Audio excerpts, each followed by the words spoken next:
On écoute. Une première réaction à cette prise du camp de Tessalit par le FLA. Après Kidal, l'armée régulière recule encore. Est-ce que ça vous inquiète? Bonsoir monsieur, bonsoir de m'avoir invité. Je ne comprends pas parce que c'est toujours les médias extérieurs qui disent que nos villes sont prises par le GNIM et le FLA. Pendant ce temps, nous qui vivons la situation, nous savons que nos militaires, évidemment, comment dit-on, à Kidal, à un moment, il y a eu un repli tactique. Et aujourd'hui, c'est nos militaires qui sont à Kidal. Et là, Tessalit, c'est pareil. Voilà, donc... Nous n'avons pas les mêmes informations. Ben oui. Parce que là, nous avons des images qui montraient justement sur Tessalit. Ben oui, et les images, vous les détenez comment? Depuis? D'où? Est-ce que ce sont, vous avez demandé, vous avez pris ces images-là sur le tas vous-même?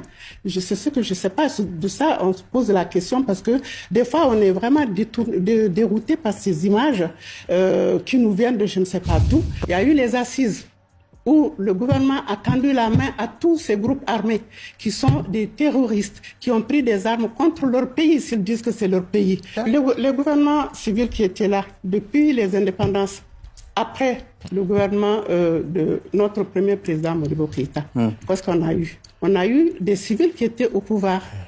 Est-ce que ces civils-là ont empêché qu'il y ait cette rébellion? Longue vie à cette dame. En fait, dès que tu ne répètes pas mot pour mot ce que racontent ces médias français, on te colle immédiatement l'étiquette de propagandiste. Ce sont pourtant eux qui annonçaient que Bamako était sous blocus, alors que plus de 800 camions-citernes sont entrés dans la ville aujourd'hui. Chaque information relayée semble provenir directement des groupes terreaux. Leurs sources anonymes sont toujours dans les zones contrôlées par les terreaux, car ce sont des terreaux. Leurs vidéos viennent des terreaux, leurs images viennent des terreaux, leurs récits aussi viennent des terreaux.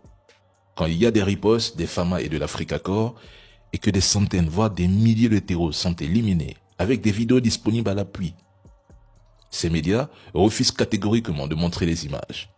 La sélection de l'information devient flagrante. Ils cherchent à convaincre leur population qu'un Mali sans la France tombe entre les mains des terreaux afin de présenter tout partenariat extérieur à celui avec la France comme illégitime ou voué à l'échec. Ils font dans la fabrique de la peur. Mais le peuple malien voit la vérité sur le terrain. Les trolls attendent patiemment ces médias français, oubliant que les médias français vendent une autre réalité à leur public pour des raisons géopolitiques, pas journalistiques. Ils savent que le blocus médiatique est dangereux pour l'esprit.